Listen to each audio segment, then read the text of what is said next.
Alright, everybody, welcome back to the Liquid Knowledge Podcast. I'm Brady. I'm Ryan. And I'm Angus. And that wasn't a half bad intro for once. Yeah, Brady. Yeah. Okay, so today, what are we talking about, Ryan? We're talking about American social issues, Brady. Very in-depth. We're probably going to be doing a series of these, given the amount of social issues that America has. A fair few, yeah. And our special guest today is Maddy. Hello, Maddy. She doesn't really have anything to do with American social issues. She just wants. She's not really a special guest. She's She's here for the just memes. kind of here witnessing. Yes. Yeah, that's the one. Alright, so we'll kick things off with why some US cities are opening safe spaces for injecting heroin. What's your opinion on that, Brady? Well, obviously, all the drugs are a big problem. Yes. Well, but especially in America. America is one of the highest recreational drug user countries in the world. I mean, they're basically in the top countries in the world for everything, but still. And better off them doing it under supervision around government officials than out on the street where they can hurt someone. So, if you can't fix the problem, at least they're doing as much as they can about it to, slowly put it away. Yeah, several American cities rallying around a new response to the opiate epidemic, safe spaces for using heroin. The concept has gained traction in New York City, Philly, San Francisco, and other cities across the US. The thinking is to allow supervised drug consumption sites where people can use drugs to sterile injection equipment and the supervision of trained staff who are ready with the opioid overdose antidote naloxone,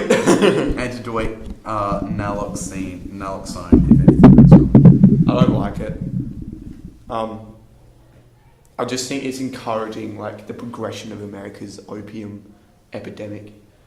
It's just getting worse and worse, and by introducing the safe spaces, you're encouraging people to use more of it because they know that if you do overdose and you do use it, you're probably going to be fine because you're in a place that you're protected by law and by healthcare if something does happen. But there was something like America in the 1920s, I think it was, where they put a ban on alcohol and then the rates of alcohol abuse rose instead of actually falling. Yeah, but I guess because once you have something and you get taken away, yeah, but heroin was never legal in the first place.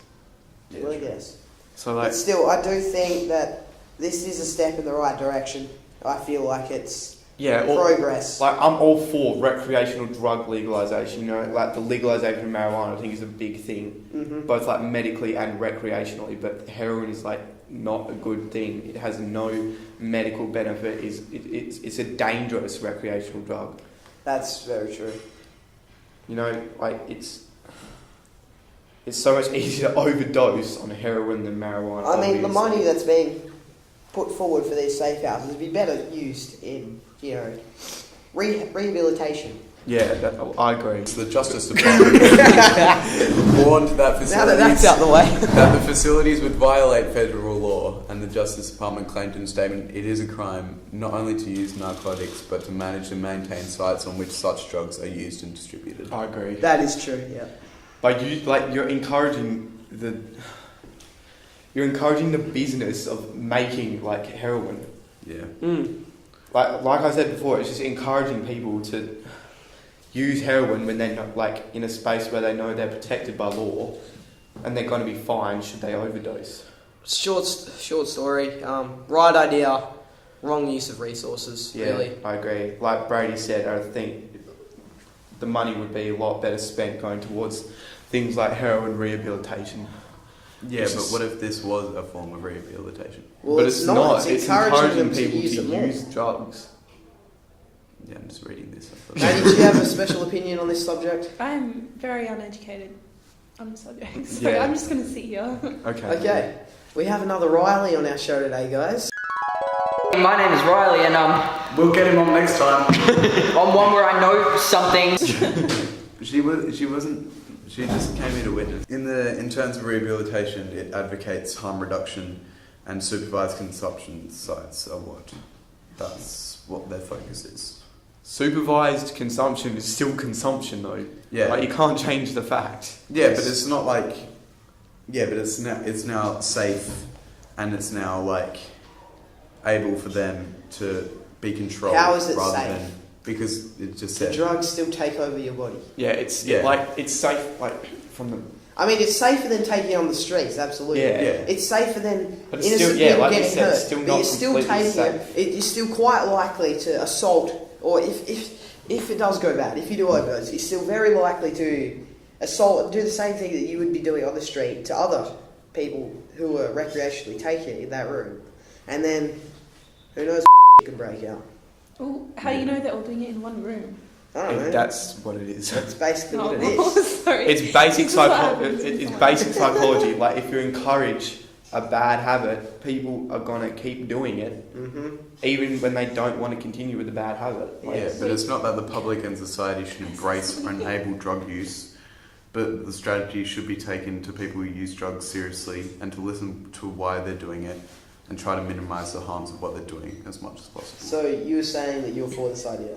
No, I'm just I'm just providing a different view, so it's Okay. not. all for minimising harm, but I think that Yes. this isn't the way to do it. Rehabilitation is the way to do it. However ugly rehabilitation might be. You know, like The only heroin, way to get rid of it is to go cold turkey. people have died because they've been so addicted to heroin and they've all of a sudden got off it and their bodies have just gone, nah, I can't do that, and had total organ failure.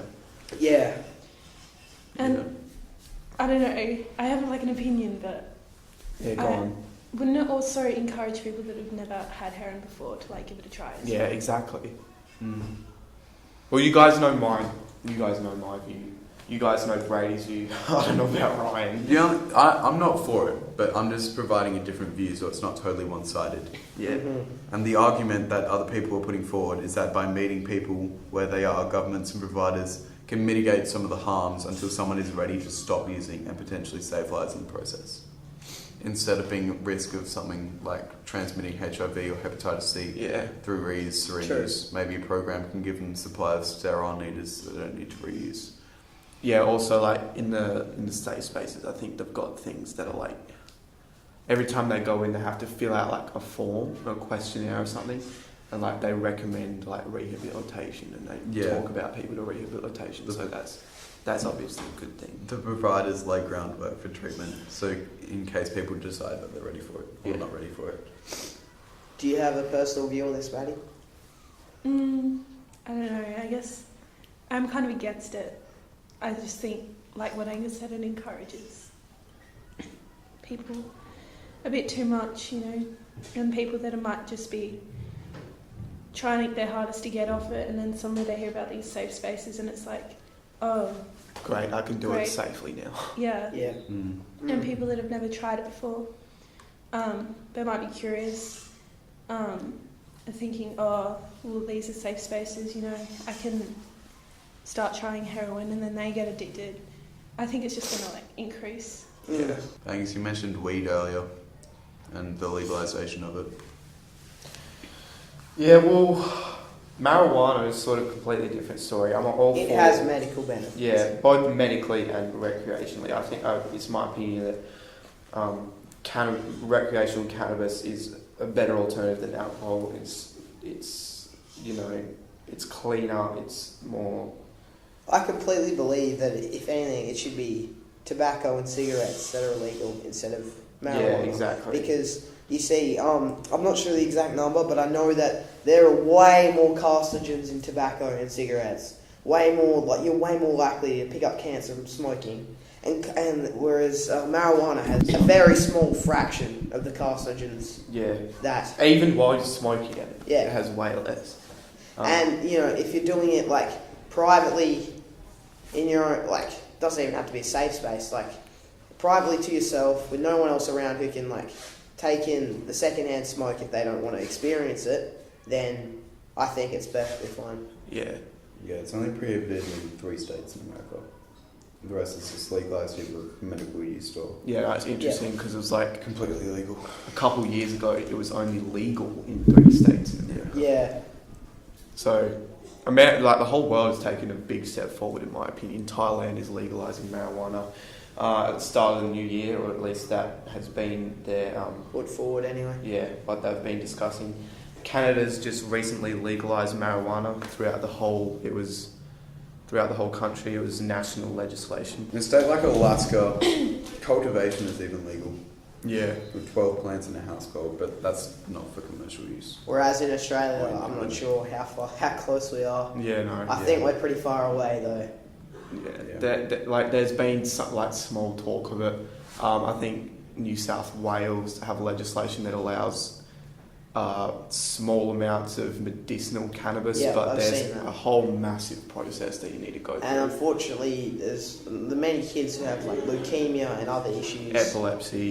Yeah. They actually have to go to the States to Receive treatment. receive treatment. Yeah. And, you know, these kids who've done nothing wrong, who've just been unlucky enough to be born with leukemia and epilepsy, which like it's terrible. Yeah. And if like the government has the power to be able to help these people actually live a normal life, and if they can't pass this law, well then they're just letting them suffer for longer. Like it doesn't have to be legal for the whole population, but make it legal for these special cases who need this medicine. Yeah. You know? And also, like, I think we talked about this before with the heroin. When you're buying like cannabis from a trusted source, you know, like from a legal standpoint, you know that it's not been,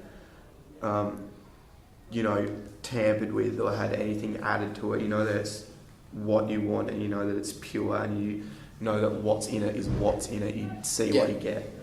So that's sort of a big plus to it.